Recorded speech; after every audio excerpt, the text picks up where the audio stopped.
अस्सलामु अलैकुम वरहमतुल्लाहि वबरकातुहू। नहमदुहु व नुसल्ली अला रसूलिहिल करीम, अम्मा बाद। अल्लाहुम्मा सल्लि अला मुहम्मदिन व अला आलि मुहम्मद कमा सल्लैता अला इब्राहीम व अला आलि इब्राहीम इन्नका हमीदुम मजीद। अल्लाहुम्मा बारिक अला मुहम्मदिन व अला आलि मुहम्मद कमा बारकता अला इब्राहीम व अला आलि इब्राहीम इन्नका हमीदुम मजीद। अम्मा बाद। गुज़श्ता दरस में वुज़ू के हवाले से हमने अहादीस पढ़ी थी। उससे आगे जो हमारी हदीस शुरू हो रही है वो सय्यदुना अब्दुल्लाह बिन ज़ैद रज़ियल्लाहु ताला अन्हु की रिवायत है।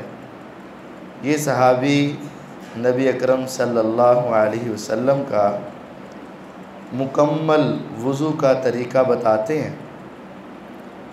इन्होंने सही मुस्लिम के अंदर एक रिवायत है 559, उसके अंदर ये इरशाद फरमाया व मसह बिरअसिही बिमाइन गैरि फज़ली यदै,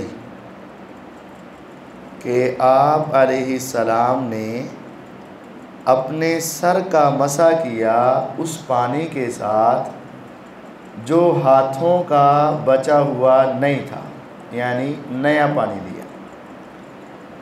सर के मसे के हवाले से ये बात बाज़ लोग ये समझते हैं कि जब वुज़ू करते वक़्त बाजू धोते हैं, हाथ तो गीले ही होते हैं, तो उन्हीं गीले पानी के साथ हाथों के साथ सर का मसा भी किया जा सकता है, लेकिन ये बात दुरुस्त नहीं। ये हदीस है कि आपने मसा किया अपने सर का उस पानी के साथ जो हाथों का बचा हुआ नहीं था, यानी नया पानी आपने लिया। सर के मसे के लिए नया पानी लेना है, अगरचे उससे पहले हाथ गीले भी हैं। हाथ पहले जब आप बाजू धो रहे हैं हाथ तो गीले हैं, लेकिन उन्हीं गीले हाथों के साथ नहीं बल्कि नया पानी लेना पड़ेगा। अब जब सर का मसा किया तो कानों के मसे के लिए नया पानी लेना ये नबी अलैहिस्सलाम से साबित नहीं है। सर के लिए नया पानी लिया जाएगा और सर का मसा करने के बाद कानों के लिए अलग पानी नहीं लिया जाएगा, बल्कि जो सर को मसा करने के बाद उसी तरह कानों का मसा किया जाएगा। अब मेरे बाज़ दोस्त ऐसा कर लेते हैं कि वो सर के मसे से उंगली अंगूठा बचाने की कोशिश करते हैं, इस तरह मसा करते हैं ताकि ये साथ टच ना हो, और फिर उसके साथ कानों का करूँगा, ये भी दुरुस्त नहीं है। वुज़ू करते वक़्त बाजू धोए, नया पानी लिया, हाथ को पानी के साथ तर किया, उसी पानी के साथ सर का भी मसा है और उसी के साथ कानों का भी मसा है, ये बात दुरुस्त है। इससे अगली रिवायत वअन अबी हुरैरता रज़ियल्लाहु तआला अन्हु, अबू हुरैरा रज़ियल्लाहु तआला अन्हु से रिवायत है, क़ाल समिअतु रसूलल्लाहि सल्लल्लाहु अलैहि वसल्लम, वो कहते हैं मैंने रसूलुल्लाह सल्लल्लाहु अलैहि वसल्लम से सुना था, आप फरमा रहे थे इन्ना उम्मती यअतून यौमल क़ियामह गुर्रम मुहज्जलीन मिन अथरिल वुज़ू, बेशक मेरी उम्मत वो तमाम लोग आएंगे क़यामत के दिन, गुर्रन उनकी पेशानी चमक रही होगी, मुहज्जलीन उनके चार आज़ाद चमक रहे होंगे, 4 आज़ा से मुराद दोनों हाथ और दोनों पाँव। मिन असरिल वुज़ू, वुज़ू के निशानात की वजह से। फमन इस्तताअ मिनकुम अन युतीला गुर्रतहु फल्यफअल, बस जो शख्स अपनी इस सफ़ेदी को बढ़ाना चाहता है और ताकत रखता है वो कर ले, वो अपनी इस चमक को बढ़ा ले, इसकी इजाज़त है। मुत्तफ़क़ुन अलैह, ये हदीस बुखारी और मुस्लिम में है और सही बुखारी में इसका नंबर 136 है। 136 नंबर हदीस है सही बुखारी की। अब इस रिवायत का शान वुरूद और इसके अंदर से जो मसाइल हैं वो समझ ले। सबसे पहले आपने ये हदीस कब इरशाद फरमाई? इस हदीस को आपने उस वक़्त बयान फरमाया जब सहाबा रिज़वानुल्लाह अलैहिम अजमाइन ने आपसे सवाल किया कि क़यामत के दिन आप हमें पहचान लेंगे। इंसान का गहरा ताल्लुक़ होता है, लेकिन जब रश ज़्यादा हो, अफराद ज़्यादा हो, तो फिर बसा औक़ात इंसान नहीं भी पहचानता। तो सहाबा ने पूछा, ऐ अल्लाह के नबी अलैहिस्सलाम, आज तो बड़ी कुर्बत है, ताल्लुक़ है, साथ है, तो क़यामत के दिन जब खरबो दुनिया होगी, अम्बिया, औलिया, शुहदा, सुलहा, क़यामत तक की इंसानियत, तो क्या आप उस वक़्त भी हमें पहचानेंगे ना? सारी इंसानियत, सारी उम्मतें। आपने फरमाया हाँ पहचान लूँगा। उन्होंने फिर आगे से सवाल किया, कैसे पहचानेंगे?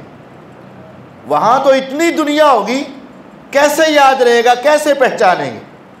उस वक़्त आपने इरशाद फरमाया था, मुझे ये बताओ, अगर एक शख्स का घोड़ों का अस्तबल हो, यानी बहुत बड़ा घोड़ों का फार्म हो, सैकड़ों घोड़े उसमें मौजूद हो और उसमें सारे घोड़े स्याह रंग के हो, टोटल स्याह, एक घोड़ा ऐसा हो जिसको ऊपर से देखो तो उसका चेहरा सफ़ेद हो और अगर नीचे से देखो तो उसके पाँव सफ़ेद हो, तो हज़ारों स्याह घोड़ों में अगर एक घोड़ा ऐसा हो जिसके अगले और पिछले पाँव सफ़ेद हो और चेहरा सफ़ेद हो, क्या वो हज़ारों स्याह घोड़ों में एक सफ़ेद चेहरे वाला, सफ़ेद हाथ पाँव वाला घोड़ा नुमाया नहीं होगा? फरमाया हाँ, वो तो दूर से नज़र आ जाएगा।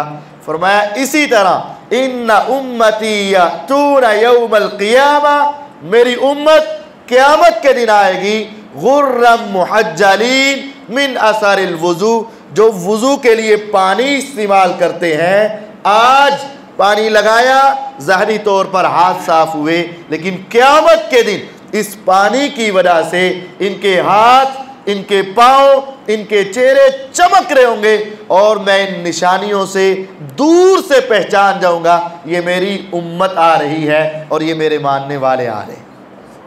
अब यहाँ ये बात भी है कि जिसने कभी वुज़ू किया ही नहीं, जिसने वुज़ू किया ही नहीं, हाजी साहब हैं, हर साल हज कर लेते हैं, नमाज पढ़ने का पता ही नहीं है। चौधरी साहब हैं, 10-10 यतीम बच्चियों की शादी तो कर देते हैं, लेकिन नमाज के कभी करीब ही नहीं गए, तो चेहरा कैसे चमकेगा, हाथ कैसे चमकेंगे? नहीं, ये काम करने से हाथ चमकेगा, चेहरा चमकेगा। और आज वुज़ू के बोझ नहीं समझना चाहिए। सर्दियों में बसा औकात इंसान कहता है यार वुज़ू करना पड़ेगा, नहीं, ये अपने लिए एक बहुत बड़ी नेमत समझे, क़यामत के दिन ये कामयाबी का ज़रिया होगी। फिर इरशाद फरमाया फ़मन इस्तताअ मिनकुम अन युतीला गुर्रतहु फल्यफ़अल, अगर तुम अपनी ये सफ़ेदी बढ़ाना चाहो तो कर लो, ये सफ़ेदी बढ़ाना चाहो तो कर लो। वो कैसे बढ़ेगी? ये कोहनी तक फ़र्ज़ है, कोहनी समेत धोना फ़र्ज़ है, लेकिन अगर आप ज़रा ऊपर तक भी ले जाएं तो इसकी इजाज़त है। अपनी सफ़ेदी को जो बढ़ाना चाहे वो बढ़ा ले। सही बुखारी में है, सैयदना अबू हुरैरा रज़ियल्लाहु अन्हु अपने बगलों तक, कंधे तक बाजू धो रहे थे, ऊपर तक। तो एक शख्स ने देखकर कहा ये क्या?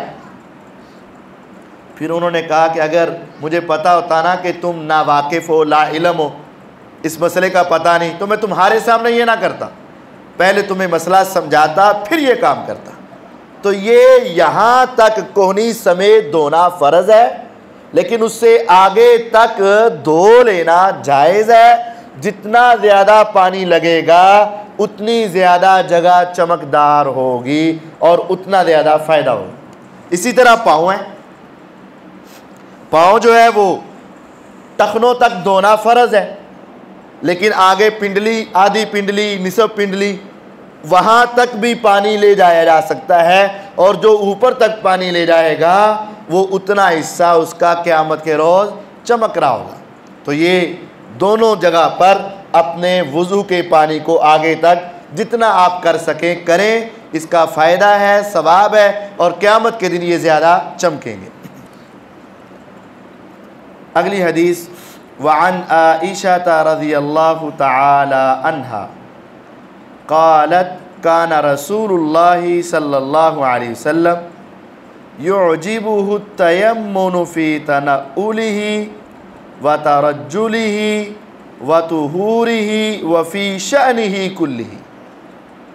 आयशा रज़ियल्लाहु अन्हा फरमाती हैं कि रसूल अकरम सल्लल्लाहु अलैहि वसल्लम युअजिबुहु, आपको ये बात बड़ी अच्छी लगती थी, अत्तयम्मुनु, दाईं जानब से शुरू करना, फ़ी तनउलिही, जूता पहनते वक़्त, व तरज्जुलिही, कंघी करते वक़्त, व तुहूरिही, और पाकीज़गी वुज़ू के वक़्त, व फ़ी शअनिही कुल्लिही, और तमाम कामों में अल्लाह के नबी अलैहिस्सलातु वस्सलाम दाईं जानब से आगाज़ पसंद करते थे।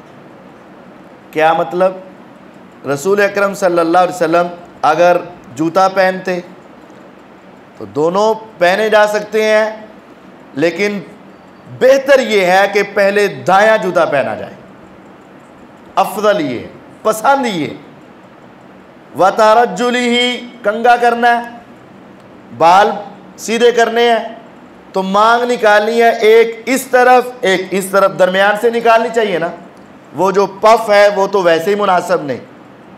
अल्लाह के नबी अलैहिस्सलातु वस्सलाम जब मक्का में थे ना, तो उस वक़्त मुशरिकीन मक्का वो साइड से पफ निकालते थे। आपने उनकी मुखालफत में अपने बाल पीछे सीधे करने शुरू कर दिए, बिल्कुल पीछे ले जाते। जब आप मदीना तैयबा में पहुँचे तो यहूदी पीछे ले जाते थे बाल बिल्कुल सीधे। फिर आप दरमियान से मांग निकालनी शुरू कर दिया, यानी अपने बाल दरमियान से इस तरह चीर निकालते थे। तो अब चीर निकालना है, मांग निकालनी है। एक ये है कि बेतवज्जगी में पहले ऐसे ऐसे बाल सीधे किए जाएं, फिर ऐसे सीधे किए जाएं। ये उल्टी जानब पहले किया, ये मुनासिब नहीं। युअजिबुहु, मेरे नबी अलैहिस्सलाम को दाईं जानब पहले बालों की कंघी करना ये ज़्यादा पसंद था। इसी तरह जूता पहले दायां पहनना पसंद था। व तुहूरिही, और वुज़ू में पहले दायां हाथ फिर बायां हाथ पहले दायां पाँव फिर बायां पाँव, ये दायां आपको पसंद था। व फ़ी शानी कुल्ली, और तमाम कामों में, हर काम में आपको दाईं तरफ, दाईं साइड पे नमाज के लिए खड़ा होना ज़्यादा पसंद था, दाईं साइड पे। इसी तरह दाईं तरफ से देना है। आप नबी अलैहिस्सलातु वस्सलाम पानी पी रहे हैं, और एक हदीस में आता है अबू दाऊद में, दूध आप पी रहे हैं, आपकी दाईं जानब एक छोटा बच्चा है और बाईं जानब अबू बकर सिद्दीक रज़ी अल्लाह अन्हु। आपने खूब सैर होकर पिया। पीने के बाद एक है दाएं बच्चा और एक है बाएं अबू बकर सिद्दीक रज़ी अल्लाह। अब अगर आप मर्तबे का ख्याल रखते हैं तो किसको देना चाहिए? अबू बकर रज़ी अल्लाह अन्हु को। लेकिन आपको पसंद क्या है, उस बात का ख्याल रखते हैं तो किसको देना चाहिए? उनको। नबी अलैहिस्सलातु वस्सलाम ने उनसे पूछा कि ये मैं अबू बकर को दे दूं? उन्होंने कहा नहीं, मा कुन्तु लिऊसिरा अहदन, मैं नबी अलैहिस्सलाम के बचे हुए मशरूब पर किसी को तरजीह नहीं दे सकता। अबू बकर का अदब, एहतराम, अजमत, शान अपनी जगह पर, लेकिन पैगंबर का बचा हुआ जूठा मेरे लिए इतनी बड़ी सआदत है कि मैं वो किसी और को देने के लिए तैयार नहीं। नबी अलैहिस्सलाम ने बच्चे को दिया और उन्होंने पिया। हमारी बात ये होती है कि मेहमान आ गए हैं ना, तो इधर आम आदमी बैठे हुए हैं, इधर हमारा कोई ज़रा जानने वाला या कोई बुज़ुर्ग बैठा हुआ है, तो हम पहले जाकर सलाम किससे लेते हैं? उधर। ऐसे होता है ना, जो बड़ा बैठा हुआ है उस दाएं का ख्याल नहीं रखा जाता। अगर कोई चीज़ पेश भी करनी है तो दाएं का ख्याल नहीं रखा जाता। नबी अलैहिस्सलातु वस्सलाम तमाम कामों में दाईं जानब को पसंद करते थे और दाईं जानब से शुरू किया करते थे। वुज़ू भी इसमें आ जाएगा और बाकी सारी बातें भी आ जाएंगी। जूता पहनना, मस्जिद में दाखिल होना, आप कहाँ पहले पाँव, कौन सा पाँव पहले दाखिल करते? दायां। लेकिन जो नापसंदीदा जगह है ना, वहाँ नहीं। वॉशरूम में जाना है तो वहाँ नहीं, जो नापसंदीदा जगह है वहाँ ये दायां नहीं है। वहाँ वॉशरूम में जाना है, पहले उल्टा पाँव बायां, और जब वापस निकलना है पहले सीधा पाँव, जल्दी से निकल आए। तो ये नबी अलैहिस्सलातु वस्सलाम की कैफियत होती थी। और गौर करें, सहाबियात और सहाबा ने नबी अलैहिस्सलाम की कितनी कितनी बात को नोट किया हुआ है कि आप कंघी कैसे करते हैं, आप जूता कैसे पहनते हैं, आप वुज़ू कैसे करते हैं, बाकी कामों में पैगंबर अलैहिस्सलातु वस्सलाम की क्या कैफियत है। सहाबा छोटी छोटी बात को भी गौर से देखा और सुना करते थे।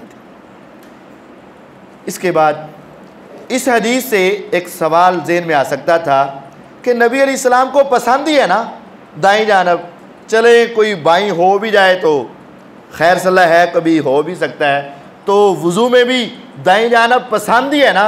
अगर कोई बंदा दूसरी तरफ से शुरू कर ले तो शायद वुज़ू हो ही जाए। ज़हन में ये बात सवाल आ सकता था कि इसमें पसंद की बात आई है, ज़रूरी की बात, फ़र्ज़ की बात नहीं आई। तो इमाम साहिब ने अगली हदीस बयान करके ये मसला और वाज़े कर दिया। वअन अबी हुरैरह रज़ियल्लाहु तआला अन्हु क़ाल क़ाल रसूलुल्लाह सल्लल्लाहु अलैहि वसल्लम, अबू हुरैरा रज़ियल्लाहु तआला अन्हु ने फरमाया कि रसूल अकरम सल्लल्लाहु अलैहि वसल्लम का इरशाद गिरामी था, इज़ा तवज़्ज़अतुम फ़ब्दऊ बिमयामिनिकुम, जब तुम वुज़ू किया करो तो अपनी दाईं जानब से शुरू किया करो। ये हुक्म हो गया, जब तुम वुज़ू किया करो तो अपनी दाईं जानब से शुरू किया करो, ये हुक्म है। और नबी अलैहिस्सलाम का हुक्म किस पर दलालत करता है? फ़र्ज़ियत पर। आपका कोई भी हुक्म हो, हुक्म का माना वो चीज़ क्या है? फ़र्ज़ है। इस हदीस से पता चल गया कि नबी अलैहिस्सलाम को दाईं जानब से शुरू करना पसंद भी था और दाईं जानब से वुज़ू शुरू करना ये क्या है? फ़र्ज़ भी है, ज़रूरी भी है। ये हदीस सुनन इब्न माजा के अंदर 402 नंबर हदीस है।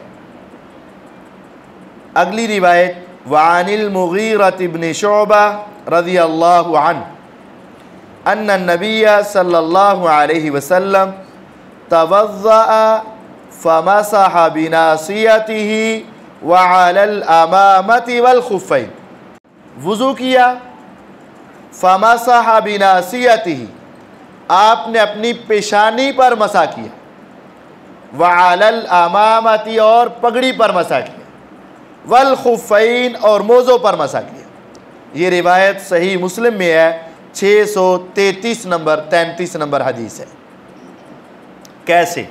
नबी अलैहिस्सलाम ने वुज़ू किया, पेशानी और पगड़ी पर मसा किया और मोज़ों पर मसा किया।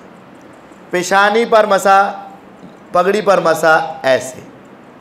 नबी अलैहिस्सलातु वस्सलाम ने जब पगड़ी पहनी होती तो थोड़ी सी पगड़ी पीछे करते, पेशानी के बाल नज़र आते। आप अलैहिस्सलाम इस तरह पेशानी के बाल और अपनी पगड़ी पर ऐसे ही मसा कर लेते।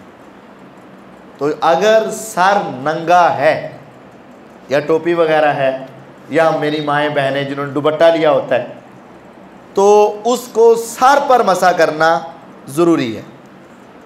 लेकिन अगर पगड़ी है, उसको उतारना रखना, और फिर बसा औकात उतारने से वो खुल जाती है, और बसा औकात बड़ी ये तो हमने नीचे टोपी रखी हुई है ना, इसको उतारना आसान भी है। बसा औकात बग़ैर टोपी के भी पगड़ी बांध ली जाती है, फिर उसको उतारना तो ज़्यादा मुश्किल, वो सारी खुल जाती है। तो नबी अलैहिस्सलातु वस्सलाम ने ये आसानी पैदा की है कि अगर पगड़ी पहनी हुई है तो पिशानी के चंद बाल और पगड़ी पर मसा कर लिया जाए, तो ये जायज़ है। अब ये देखें कितनी वाज़ेह हदीस है, और कोई मामूली किताब के अंदर नहीं, ये हदीस सही मुस्लिम के अंदर मौजूद है, बड़ी किताब के अंदर मौजूद, और इसके ज़ईफ़ होने का तो कोई चक्कर ही नहीं ना। बुखारी और मुस्लिम की तमाम रिवायात सही है जो सनद के साथ आई। तो इस रिवायत में वाज़े तौर पर पगड़ी का मसा साबित हो रहा है। हमारे कुछ दोस्त जो पगड़ी बांधते हैं और कसरत से बांधते हैं, ये उनकी खूबी है। हमारे यहाँ पगड़ी बांधने का रवाज नहीं है। आप देख लें, मेरे समेत बहुत कम है जो पगड़ी बांधते, लेकिन जो हमारे दूसरे भाई ज़्यादा तादाद में पगड़ी बांधते हैं, वो पगड़ी बांधने के बावजूद पगड़ी पर मसा करने की इजाज़त ही नहीं देते। कहते नहीं, पगड़ी पर मसा नहीं हो सकता। तो ये वाज़ेह रिवायत है, ये वाज़ेह हदीस है कि नबी अलैहिस्सलाम ने पेशानी और पगड़ी पर क्या किया है? मसा किया। पगड़ी पर मसा करने के लिए ये ज़रूरी है कि चंद पेशानी के बालों पर भी मसा हो और पगड़ी पर मसा हो। अगर इस तरह पगड़ी रखी है कि बाल सामने वाले कोई नज़र नहीं आ रहे और कोई उन बालों को हाथ नहीं लग रहा, तो ये मसा करना दुरुस्त नहीं। अब पेशानी के पगड़ी पर मसा और पाँव पर मसा का फ़र्क है। जब हमने पगड़ी पर मसा करना है तो पहले बावुज़ू होकर पगड़ी पहनने की कोई शर्त मौजूद नहीं। लेकिन अगर हमने मोज़ों पर, जुराबों पर मसा करना है, वैसे ये पूरा मोज़ों पर मसे की तफसील अगला बाब यही है, वो इंशाअल्लाह अगले दरस में ये सर्दियों के जो मसाइल हैं वो इंशाअल्लाह सारे तफसील के साथ बयान होंगे। लेकिन एक फ़र्क ये है कि पगड़ी जब भी पहनी हो, चाहे पहले वुज़ू था या नहीं था, आप पगड़ी पर मसा कर सकते हैं। मोज़ों पर मसा उस वक़्त हो सकता है जब आपने वुज़ू की हालत में मोज़े पहने थे, फिर आप एक दिन और एक रात उन मोज़ों पर मसा कर सकते हैं। अगर आप सोए हुए उठे, हाथ मुंह धोया बस, और आपने जुराबें पहन ली और अपने दफ्तर के लिए निकल गए, अब इन जुराबों पर मसा नहीं हो सकता, क्योंकि उस वक़्त आपकी वुज़ू की कैफियत नहीं थी। लेकिन आपने इसी तरह सोए हुए उठे, हाथ मुंह धोया, पगड़ी पहनी, चले गए और नमाज का वक़्त हुआ तो आपने थोड़ी सी पगड़ी पीछे की, पेशानी के बाल और पगड़ी पर मसा करके आप नमाज पढ़ सकते हैं। ये वाज़ेह हदीस सही मुस्लिम में 633 नंबर हदीस मौजूद है। नबी अलैहिस्सलातु वस्सलाम ने पेशानी और अमामे पर मसा की। अब बाज़ दोस्त ना इस रिवायत से एक और गलती खा जाते। वो क्या कहते हैं? देखें जी, पेशानी और पगड़ी पर मसा किया, इसका मतलब ये है कि सर के मसे में बस पेशानी का मसा फ़र्ज़ है, बाकी मसा सुन्नत है। अगर कोई शख्स, ये एक फ़िक़ा का मसला भी है, अगर कोई शख्स सिर्फ़ 4 उंगली के बराबर, आम जब सर नंगा है, सर पर कोई चीज़ नहीं, बस 4 उंगली के बराबर आप अपना हाथ रख दें तो ये मसा हो गया, इतना ही फ़र्ज़ था। बाकी पूरे सर का मसा करना ज़रूरी नहीं है। ये एक फ़िक़ा का मसला है जो दुरुस्त नहीं है। सही ये है कि जब पगड़ी पहनी है तब पेशानी के चंद बालों पर हाथ टच हो जाए, ये काफ़ी है, और फिर बाकी पगड़ी पर। और अगर पगड़ी नहीं पहनी है, फिर सारे सर का, सामने, पीछे, दाएं बाएं, चारों तरफ से पूरे सर का मसा करना ये ज़रूरी है। अगली हदीस वअन जाबिरिन रज़ियल्लाहु तआला अन्हु फ़ी सिफ़त हज नबी सल्लल्लाहु अलैहि वसल्लम। जाबिर रज़ियल्लाहु अन्हु फरमाते हैं नबी अलैहिस्सलाम ने जो हज किया वो सारा तरीका बताते हुए कहते हैं अबदउ बिमा बदा अल्लाहु बिही। नबी अलैहिस्सलाम ने कहा था मैं उसी तरह शुरू करूँगा जिस तरह अल्लाह ने शुरू किया। ये आपने जुमले उस वक़्त बोले थे जब आपने बैतुल्लाह का तवाफ़ किया और आपने मकाम इब्राहिम के पीछे 2 रकात पढ़ी। आप सफ़ा और मरवा पहाड़ी की तरफ गए तो दोनों पहाड़ियों पर चढ़ के चक्कर लगाना था। अब ये है कि पहले किस पर चढ़ा जाए, सफ़ा पर या मरवा पर। तो आपने फरमाया मैं भी वहाँ से इब्तिदा करूँगा जहाँ से अल्लाह ने इब्तिदा की। आयत है इन्नस्सफ़ा वल मरवा मिन शआइरिल्लाह। पहले लफ्ज़ किसका आया, सफ़ा का, फिर आया मरवा का। फरमाया अगर अल्लाह ताला ने पहले सफ़ा बोला है बाद में मरवा बोला है, मैं पहले सफ़ा पे चढ़ूँगा बाद में मरवा पर। तो ये तो हज का तरीका है, तो वुज़ू के बयान में क्यों आ गई हदीस? वो बताना ये चाहते हैं कि जब अल्लाह ताला ने भी इरशाद फरमाया या अय्युहल्लज़ीना आमनू इज़ा कुमतुम इलस्सलात फ़ग़सिलू वुजूहकुम व अयदियकुम। पहले चेहरे का जिक्र है बाद में बाजुओं का जिक्र है। वमसहू बिरुऊसिकुम व अर्जुलकुम, फिर सर के मसे का जिक्र है, फिर पाँव का। ये तरतीब जो अल्लाह ताला ने वुज़ू के लिए बयान की है, हमें भी उसी तरतीब से वुज़ू करना फ़र्ज़ है। जिस तरह हज के मौके पर अल्लाह ताला ने तरतीब जो बताई, नबी अलैहिस्सलाम ने उसी तरतीब पर हज किया। इन्नस्सफ़ा वल मरवा मिन शाइरिल्लाह। तो जो तरतीब अल्लाह ताला ने वुज़ू की बताई है उसी तरतीब से वुज़ू करना भी फ़र्ज़ है। यहाँ भी ये इमाम साहिब जो होते हैं ना मुहद्दिसीन, वो नाम नहीं लेते, बस वो हदीसें बता देते हैं, मसाइल समझा देते हैं। ये हदीस उन्होंने इस वजह से इस बाब में बयान की है कि एक फ़िक़ा में ये बात भी थी कि ये आज़ा आपने धोने हैं, तरतीब ज़रूरी नहीं। चाहे पहले पाँव धो लो, फिर सर का मसा कर लो, फिर बाजू धो लो, फिर चेहरा, फिर कुल्ली, फिर नाक में पानी। कहते हैं एक फ़िक़ा में ये मसला था कि ये काम सारे करने हैं, तरतीब ज़रूरी नहीं। लेकिन उन्होंने ये हदीस नकल करके हमें ये मसला समझा दिया कि नबी अकरम सल्लल्लाहु अलैहि वसल्लम ने कहा था जिस तरतीब से अल्लाह ताला ने बयान किया है मैं भी उसी तरतीब से अमल करूँगा। तो अल्लाह ताला ने जिस तरतीब के साथ वुज़ू का जिक्र किया है हमें भी उसी तरतीब के साथ वुज़ू करना ज़रूरी है, उसी पर अमल करना ज़रूरी है। आगे रिवायत है सैयदना अबू हुरैरा रज़ियल्लाहु अन्हु की, एक ज़ईफ़ रिवायत है, वो मैं पढ़ नहीं रहा। ये अबू हुरैरा रज़ियल्लाहु तआला अन्हु की हदीस है कि रसूल अकरम सल्लल्लाहु अलैहि वसल्लम ने फरमाया ला वुज़ू लिमन लम यज़कुर इस्मल्लाहि अलैहि। जिस शख़्स ने वुज़ू के शुरू में अल्लाह का नाम नहीं लिया उसका वुज़ू नहीं होता। ये मसला पहले हो भी गया है।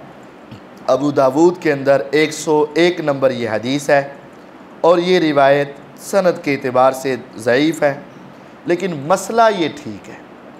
मसला अबू दाऊद में एक और हदीस है तवज़्ज़ऊ बिस्मिल्लाह।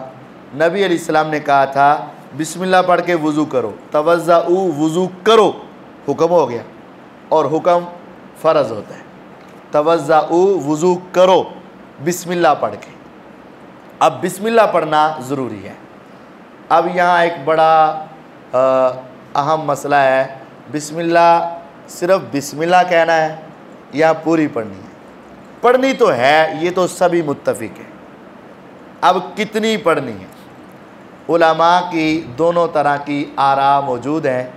बिस्मिल्लाहिर्रहमानिर्रहीम पूरी पढ़ो या सिर्फ़ बिस्मिल्लाह पढ़ो, दोनों तरह की उलमा के इज्तिहाद मौजूद है। अब ये मसला हदीस को समझने का है। हदीस में आया बिस्मिल्लाह पढ़ के वुज़ू करो। बाद उलमा सिर्फ अल्फाज का ख्याल रखते, कहते जो लफ्ज़ नबी अलैहिस्सलाम ने बोले ना बस इससे आगे पीछे कोई नहीं। नबी अलैहिस्सलाम ने कहा तवज़्ज़ऊ बि बिस्मिल्लाह, इतना बोला है, तो हम भी वुज़ू से पहले क्या करेंगे? बिस्मिल्लाह। बस इन्होंने इस हदीस के लफ्ज़ पर फोकस किया। और अक्सर उलमा कहते हैं कि नहीं, अल्फाज के साथ साथ हदीस का मफ़हूम भी समझो ना, हदीस का माना भी समझो, अरबी इबारत भी समझो। तो जिस तरह हमारे पास कोई बच्चा सबक सुनाने आए और आकर सीधा ही कुल हु अल्लाहु अहद शुरू कर दे, तो हम कहते हैं बेटा बिस्मिल्लाह तो पढ़ लो। क्या कहते हैं? बेटा बिस्मिल्लाह तो पढ़ लो, या कहते हैं औज़ु बिल्लाह तो पढ़ो। तो वहाँ फिर क्या मुराद होता है? पूरी बिस्मिल्लाह। ये तो नहीं कि बिस्मिल्लाह पढ़ के वो कुल हु अल्लाह शुरू कर दे, वो पढ़ेगा बिस्मिल्लाहिर्रहमानिर्रहीम या पढ़ेगा औज़ु बिल्लाहि मिनश शैतानिर रजीम। तो बाद उलमा कहते हैं जिस तरह हम अपनी उर्दू ज़ुबान में ये कलिमात कहते हैं, तो इसी तरह पूरी मुराद होती। एक हदीस में आता है कि नबी अकरम सल्लल्लाहु अलैहि वसल्लम जुमे की पहली रकत में पढ़ते थे सब्बिह इस्मा रब्बिकल आला, और दूसरी रकत में पढ़ते थे हल अताका हदीसुल गाशिया, ये पढ़ते थे। तो क्या सिर्फ इतना पढ़ते थे या पूरी सूरत पढ़ते थे? पूरी सूरत मुराद है ना। तो कहते हैं लफ्ज़ पहले बोले गए, मुराद क्या है? पूरी सूरत। तो यहाँ भी लफ्ज़ बिस्मिल्लाह के बोले गए, मुराद क्या है? पूरी बिस्मिल्लाह। तो ये दोनों तरह की उस हदीस से बात, अगर उनके दलाइल देखते हैं जो कहते हैं कि लफ्ज़ मौजूद है, तो बात उनकी भी ठीक है। अभी बिस्मिल्लाह का लफ्ज़ बोला है, नबी अलैहिस्सलाम को पूरी बिस्मिल्लाह आती थी ना, फिर भी नहीं बोला, उनकी बात ज़ाहिरी एतबार से सही नज़र आती है। अगर ये देखते हैं कि भाई आधा लफ्ज़ बोल के पूरा मुराद होता है, तो ये बात भी ठीक है। तो बहरहाल इस मसले में ज़्यादा इख्तिलाफ नहीं करना चाहिए। मेरे समझ और नाक़िस इल्म के मुताबिक ये है कि दोनों तरीके ठीक है, लेकिन अगर पूरी बिस्मिल्लाह पढ़ ली जाए तो ये ज़्यादा बेहतर है ये। लेकिन अगर कोई आदमी भी पढ़ लेगा तो उसका भी वज़ू हो जाएगा, अगर कोई पूरी पढ़ लेगा उसका भी वज़ू हो जाएगा। ये हदीस को समझने में ज़रा फ़हम में इख्तिलाफ है। एक हदीस याद रखें, लो जी इख्तिलाफ पै गया, ऐते गल क्यों, इख्तिलाफ क्यों है? नहीं, एक हदीस है नबी अलैहिस्सलाम की सही बुखारी में कि एक आलिम मुजतहिद, हदीस को समझने वाला, अगर हदीस से कोई मसला अखज़ करता है पूरी दयानतदारी के साथ, अगर उसको मसला अखज़ करने में गलती भी लग जाए तो उसके अच्छे इरादे और अच्छी नीयत की वजह से अल्लाह ताला उसको एक अजर और सवाब अता कर देते। और अगर उसने मसला अखज़ किया और सही अखज़ किया, उसको अल्लाह ताला डबल अजर अता करते हैं, दोहरा अजर अता करते हैं। अब यह है कि हदीस एक ही है, तवज़्ज़ऊ बि बिस्मिल्लाह, बिस्मिल्लाह के साथ वज़ू करो। बाद उलमा ने समझा कि सिर्फ बिस्मिल्लाह, और बाद ने समझा पूरी बिस्मिल्लाह। अब इनमें से सही कौन है? बिल्कुल परफेक्ट, ये तो नबी अलैहिस्सलाम होते और हम पूछ लेते तो बात वादे हो जाती। इंशाअल्लाह क़यामत को फिर पूछ लेंगे। लेकिन अब इनमें से एक को थोड़ी सी गलती लग रही है और एक बिल्कुल परफेक्ट है। अब जो बिल्कुल सही है उसको क्या मिलेगा? डबल अजर, डबल। और जिसको गलती लग रही है उसको क्या मिलेगा? अजर। हो दोनों की जाएगी, क्योंकि दोनों की दलील क्या है? हदीस। हदीस को समझने में एक एंगल ये है कि जो लफ्ज़ है उसी पर हम कारबंद हैं, और एक एंगल ये है कि इसका मफ़हूम भी तो देखो ना। दोनों बातें दुरुस्त मालूम होती हैं, लेकिन बिल्कुल दुरुस्त क्या है वो तो नबी अलैहिस्सलातु वस्सलाम ही जानते हैं। तो जो बिल्कुल दुरुस्त होगा उसको डबल अजर मिल जाएगा, जो जिसकी गलती होगी उसको भी एक अजर मिल जाएगा। अगर कोई ऐसा इख्तिलाफ उलमा के दरमियान पाया जाए तो इसमें ज़्यादा उलझने और बहस करने की ज़रूरत नहीं है। हाँ, इख्तिलाफ उस वक्त नुकसान देता है, एक तरफ हदीस है और दूसरी तरफ हदीस नहीं है, एक तरफ दलील है और दूसरी तरफ दलील नहीं है, ये इख्तिलाफ नुकसानदेह इख्तिलाफ है। आगे हदीस है, सैयदना तलहा बिन मुसर्रिफ, वो अपने बाप मुसर्रिफ से, वो अपने दादा से बयान करते हैं कि रअयतु रसूल अल्लाह सल्लल्लाहु अलैहि वसल्लम, यफ़सिलु बैनल मज़मज़ति वल इस्तिंशाक। नबी अलैहिस्सलातु वस्सलाम कुल्ली और नाक में पानी के साथ वक्फ़ा करते थे। अब हमने पहले ये पढ़ा हुआ है कि नबी अलैहिस्सलातु वस्सलाम हाथ धोते, पानी लेते, एक ही चुल्लू का आधा हिस्सा मुंह में और आधा हिस्सा नाक में चढ़ा देते, यानी एक ही मर्तबा ये दोनों काम करते। यहाँ आ गया है कि आप फासला करते, ये मसला दुरुस्त है। एक हदीस की किताब है, तरीक़ की है, तारीख़ इब्ने अबी खैसमा, तारीख़ इब्ने अबी खैसमा, उसके अंदर ये बात मौजूद है कि नबी अकरम सल्लल्लाहु अलैहि वसल्लम ये मुंह में पानी के लिए अलग पानी लेते, कुल्ली करते, और फिर अलग पानी लेते, नाक में पानी चढ़ाते। तो ये एक ही मर्तबा दोनों काम करना भी दुरुस्त है, और ये दोनों काम अलग अलग मर्तबा करना भी दुरुस्त है। दूसरे लफ्ज़ों में समझो कि 3 चुल्लू लिए और दोनों काम कर दिए, और दूसरा ये है कि 6 चुल्लू लिए, 3 मुंह में और 3 नाक में। ये दोनों तरीके ही दुरुस्त हैं, जायज़ हैं। वअन अली रज़ियल्लाहु तआला अन्हु फ़ी सिफ़तिल वुज़ू, अली रज़ियल्लाहु तआला अन्हु से रिवायत है, नबी अलैहिस्सलाम के वुज़ू का पूरा तरीका बताया। कहते हैं सुम्मा तमज़मज़ा वस्तनसरा सलासन, नबी अलैहिस्सलाम ने मुंह में पानी डाला और नाक झाड़ा 3 मरतबा। युमज़मिदु व यनसुरु मिनल कफ़्फ़िल लज़ी याख़ुज़ु मिनहुल मा, नबी अलैहिस्सलातु वस्सलाम ने कुल्ली और नाक को झाड़ने वाला काम उसी हथेली से किया जिससे आप पानी दाखिल कर रहे थे। अब ये है कि आपने दाएं हाथ में पानी लिया, आधा हिस्सा मुंह में डाला, आधा हिस्सा नाक में चढ़ा दिया। अब इसके बाद जो नाक झाड़ना है ना, इस हदीस में है उसी हथेली से अपने नाक को झाड़ा जिस हथेली से पानी चढ़ाया था, यानी दाएं हाथ से। और पीछे गुजर चुका है कि आपने बाएं हाथ के साथ झाड़ा।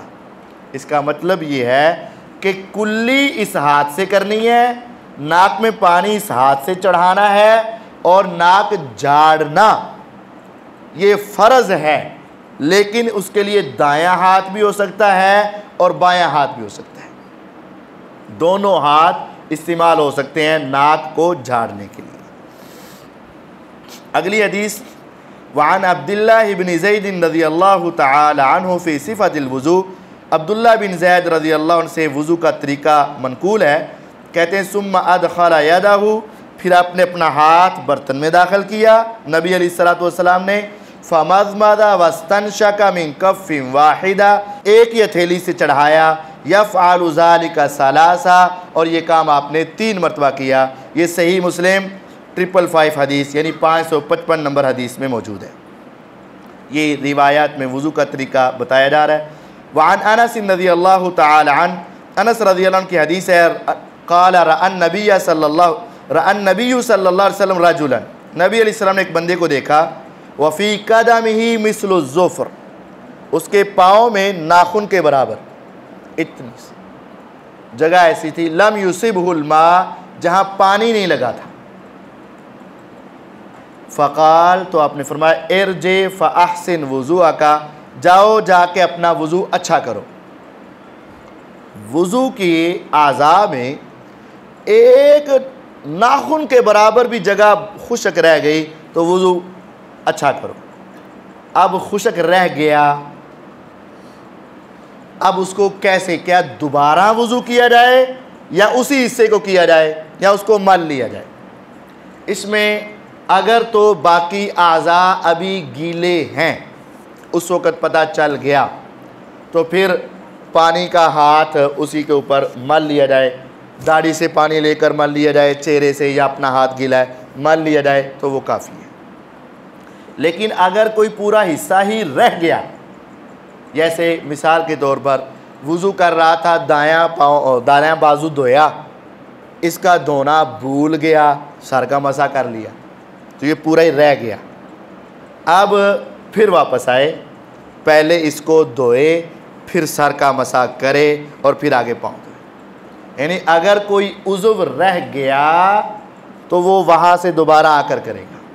अगर उज़ुव में कुछ हिस्सा खुश्क रह गया और अभी बाकी आज़ा गीले हैं तो उसी तरह मल के उसको तर्क कर लिया जाए, ये काफ़ी। लेकिन अगर आज़ा खुश्क हो गए हैं, अब याद आ रहा है या कोई ऐसी निशानी नज़र आ रही है कि यहाँ पानी नहीं लग सका और बाकी आज़ा भी खुश्क हो गए हैं, तो फिर दोबारा नए सिरे से वज़ू करना पड़ेगा। ये नबी अलैहिस्सलातु वस्सलाम की हदीस। आपने उसके पाँव में देखा कि एक थोड़ा सा पाँव का हिस्सा नाखून के बराबर खुश्क था। आपने फरमाया एरजे, वापस चल, फ़अहसिन वुज़ूअ का, अपना वज़ू अच्छा करके आ। अबू दाऊद और निसाई में रिवायत है। वअन्हु क़ाल काना रसूलुल्लाह सल्लल्लाहु अलैहि वसल्लम, हज़रत अनस रज़ियल्लाहु अन्हु की रिवायत है कि नबी अलैहिस्सलातु वस्सलाम यतवज़्ज़उ बिल मुद्द, एक मुद्द पानी के साथ वज़ू करते थे, जो पहले पिछले दरस में हमने आपको दिखाया था। 525 ग्राम, ये जो हाफ़ लीटर वाली बोतल होती है, ये तकरीबन, इसमें थोड़ा सा पानी का इजाफ़ा कर दिया जाए तो ये 525 ग्राम जो है ना, ये पानी होता। तो नबी अलैहिस्सलाम उसके साथ वज़ू कर ली। वयग़तसिलु बिस्सा, और एक सा यानी 2100 ग्राम पानी के साथ आप गुस्ल कर लिया करते। इला खमसति अमदाद, यानी 4 मुद्द या 5 मुद्द पानी, 2100 ग्राम या 2650 ग्राम पानी के साथ नबी अलैहिस्सलातु वस्सलाम गुस्ल फरमा लिया करते थे। वअन उमर रज़ियल्लाहु तआला अन्हु क़ाल क़ाल रसूलुल्लाह सल्लल्लाहु अलैहि वसल्लम मा मिनकुम मिन अहदिन, रसूल अकरम सल्लल्लाहु अलैहि वसल्लम ने इरशाद फरमाया, तुम में से जो बंदा भी यतवज़्ज़उ वज़ू करे, फ़युस्बिग़ुल वज़ूअ, फिर पूरा वज़ू करे, सुम्मा यक़ूल, फिर वो कहे अशहदु अल्ला इलाहा इल्लल्लाह वहदहु ला शरीका लह व अशहदु अन्ना मुहम्मदन अब्दुहु व रसूलुहु सल्लल्लाहु अलैहि वसल्लम। जो शख्स मुकम्मल वज़ू के बाद एक मरतबा ये दुआ पढ़ ले, फुतिहत लहू अबवाबुल जन्ना, उसके लिए जन्नत के दरवाज़े खोल दिए जाएंगे। और एक हदीस में है जन्नत के 8 दरवाज़े खोल दिए जाएंगे। अब क्या है, ये दुआ वज़ू के बाद पढ़नी। अशहदु अल्ला इलाहा इल्लल्लाह वहदहु ला शरीका लह व अशहदु अन्ना मुहम्मदन अब्दुहु व रसूलुहु सल्लल्लाहु अलैहि वसल्लम। इसके लिए उंगली उठाना आसमान की तरफ, ये साबित नहीं। चेहरा उठाना आसमान की तरफ, ये साबित नहीं। वज़ू मुकम्मल किया तो ये दुआ पढ़ी। अब ये सारा वज़ू का तरीका मुकम्मल हो गया। अब आप गौर करें, आपने ख़ुद ये अहादीस सुनी और पढ़ी, इनमें और हमारे मौजूदा वज़ू में कितनी तब्दीलियाँ हैं। मैं बड़े इख्तिसार के साथ 4-5 मिनट में ये पूरी वज़ू वाले चैप्टर और बाब का ख़ुलासा बताता हूँ। वज़ू का तरीका समझ लें, साथ साथ जो गलतियां हैं वो समझ लें। वज़ू की नीयत होना ज़रूरी है, लेकिन वो नीयत कैसे होगी? दिल के इरादे से। ज़ुबान से वज़ू की कोई नीयत नहीं है। इन्नमल आमालु बिन्नियात, अमलों का दारोमदार किस पर है? अगर नमाज का दारोमदार नीयत पर है तो फिर वज़ू का भी दारोमदार नीयत, और ये नीयत सिर्फ ज़हन की है। और अगर वज़ू की नीयत ज़हन की है तो फिर नमाज की भी नीयत है ज़हन की, दिल की। बस नीयत के बाद बिस्मिल्लाह पढ़नी है, फ़र्ज़ है। बिस्मिल्लाह पढ़ लो या बिस्मिल्लाहिर्रहमानिर्रहीम पढ़ लो। अगर जानबूझकर छोड़ेंगे तो वज़ू नहीं होगा। भूल गए, दरमियाने वज़ू याद आ गया तो वहाँ पढ़ लो। वहाँ ये नहीं पढ़ना बिस्मिल्लाह अव्वल व आखिर, वहाँ ये नहीं पढ़ना। वहाँ भी आपने बिस्मिल्लाह ही पढ़नी है। पूरा वज़ू करके वज़ू के बाद याद आया नहीं पढ़ी थी, दोबारा वज़ू करो। वज़ू कर गए, नमाज पढ़ गए, अब याद आया पता नहीं, या शक पै गया पता नहीं पढ़ी थी कि नहीं पढ़ी थी, अब दोहराने की कोई ज़रूरत नहीं। भूल चूक अल्लाह ताला ने मुआफ़ कर रखी है। ये बिस्मिल्लाह के हवाले से। शुरू में जानबूझ के छोड़े तो वज़ू नहीं, दरमियान में याद आ गया तो पढ़ लो, बाद में भी याद आ गया कि नहीं पढ़ी, दोबारा वज़ू करो।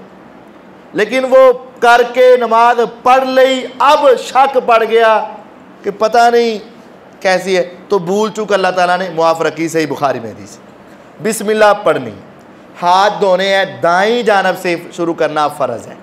अब ये देखें, एंज टूटी खोली, ए हाथ पहला चला गया, गलती होगी। पहले कौन सा धो लिया, गलती होगी। पहले दायां धोना फ़र्ज़ है, उस तरह शुरू करो जिससे अल्लाह ताला ने इब्तिदा की। और नबी अलैहिस्सलाम ने फरमाया दाईं जानब से शुरू, टूटी खोली दाईं हाथ से, बिस्मिल्लाह पढ़ी और पहले दायां फिर बायां। कई मेरे भाई, मैं भी और दूसरे इकट्ठा ही शुरू कर लेते धोना, पता ही नहीं कि पहला केड़ा धोता है। ये भी होता है, ये भी होता है ना, नहीं ऐसे तो नहीं होना चाहिए, इकट्ठा नहीं, पहले दायां फिर बायां, ये ख्याल रखना है, ये दायां फिर बायां, पहले ये, फिर इसके उंगलियों के दरमियान में खिलाल, ये जो जगह हैं इनको अच्छे तरीके से, ये अपनी कलाई तक, लेकिन आगे तक भी धो लें तो ये जायज़ है, कोई हरज नहीं है। एक चुल्लू के साथ मुंह में पानी डालना, नाक में पानी डालना दुरुस्त है, अलग अलग करना भी दुरुस्त है, इस हाथ से झाड़ना भी दुरुस्त है, इस हाथ से झाड़ना भी दुरुस्त है, लेकिन ज़्यादा बेहतर इस हाथ से। हमारी गलती बसा औकात ही होती है कि बाद भाइयों को बलगम वगैरह का अल्हम्दुलिल्लाह कोई मसला नहीं होता, तो वो बस नाक में पानी लगा लेते हैं या चढ़ा लेते हैं, लेकिन झाड़ते नहीं, क्योंकि ज़रूरत ही नहीं। भाई बलगम है तब तो झाड़ना ही झाड़ना है, बलगम नहीं भी है तब भी नाक झाड़ना ये वुज़ू का हिस्सा है। यानी आप बिल्कुल ठीक ठाक है, आपको पता है, या आपने पहले ही वुज़ू से पहले अपना नाक अच्छे तरीके से साफ़ कर लिया है, अब कोई मतलब कि मवाद नहीं है नाक में, फिर भी झाड़ना है, फिर भी झाड़ना है। ये समझना कि अगर बलगम है तो झाड़ो, नहीं है तो ना झाड़ो, ये नहीं है, फिर भी झाड़ना है, ये ज़रूरी है। नाक झाड़ना भी वुज़ू का हिस्सा है। फिर चेहरे को धोना है, ऊपर से लेकर पेशानी से लेकर ठोड़ी के नीचे तक, इस दाएं कान के किनारे से लेकर बाएं कान के किनारे तक पूरा चेहरा। अच्छा, वो बात उसमें मैंने आपको बताई थी कि ये बाजू वाला ऊपर तक आप धो सकते हैं, पाँव वाला ऊपर तक धो सकते हैं, लेकिन हदीस में तो 5 जगहों का जिक्र था, तो इसको हमने बताया नहीं था क्योंकि ये आगे नहीं जा सकता। इसका अगर हम आगे करेंगे तो दूसरे हिस्से में पहुंच जाएंगे, दूसरे हिस्से में पहुंच जाएंगे। आगे ऊपर की तरफ ज़्यादा करेंगे तो सर में पहुंच जाएंगे, ये ज़्यादा नहीं हो सकता। इधर आगे करेंगे तो कानों में पहुंच जाएंगे, ये ज़्यादा नहीं हो सकता।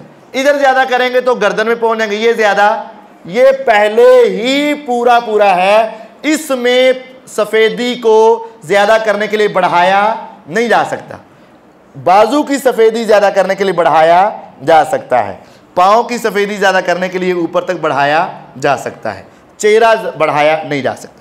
चेहरे को 3 मरतबा धोना है, आँखों में पानी डालें, उसके बाद बाजू धोने हैं। बाजू में बसा औकात गलती होती है, टूटी चला के यहाँ से यहाँ तक धोया जाता है, ऐसे ऐसे नहीं, बाजू में ये हाथ भी शामिल है, इस किनारे से लेकर दोबारा, तो पहले हाथ धो ले, लेकिन दोबारा ये पूरी उंगलियां हथेली समेत कोनी तक धोना ज़रूरी है।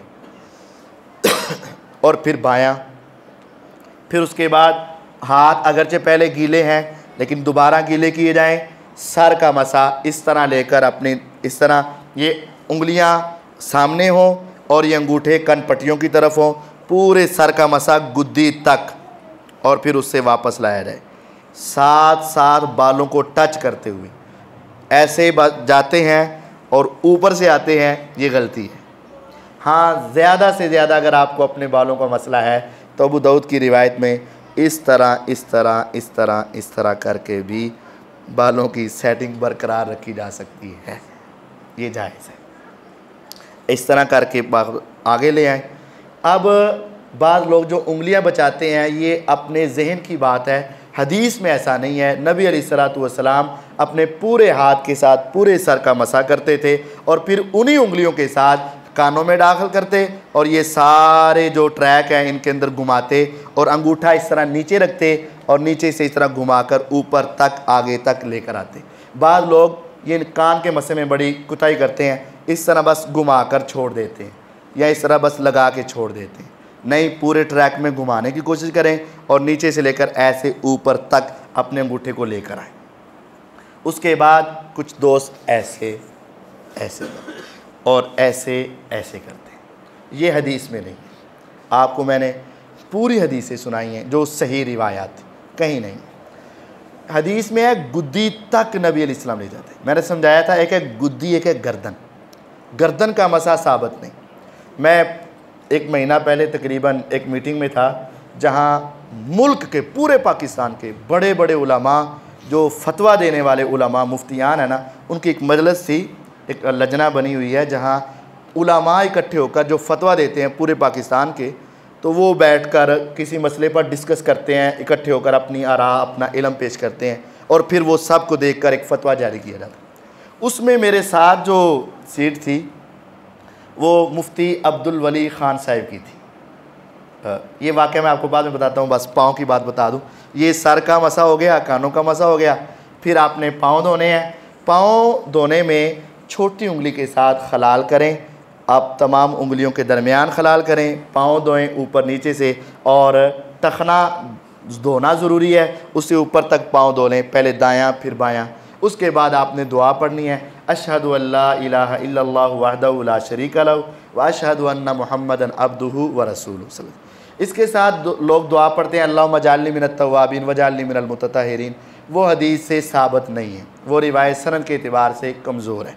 अगर आपको और दुआ पढ़ने का ख्याल है तो वो दुआ एक और साबित है, सुनन नसाई में, सुबहानकल्लाहुम्मा व बिहम्दिका अशहदु अल्ला इलाहा इल्ला अंता अस्तगफिरुका व अतूबु इलैक। ये दुआ पढ़ लें, जो मजलिस के कफ़ारे की दुआ है।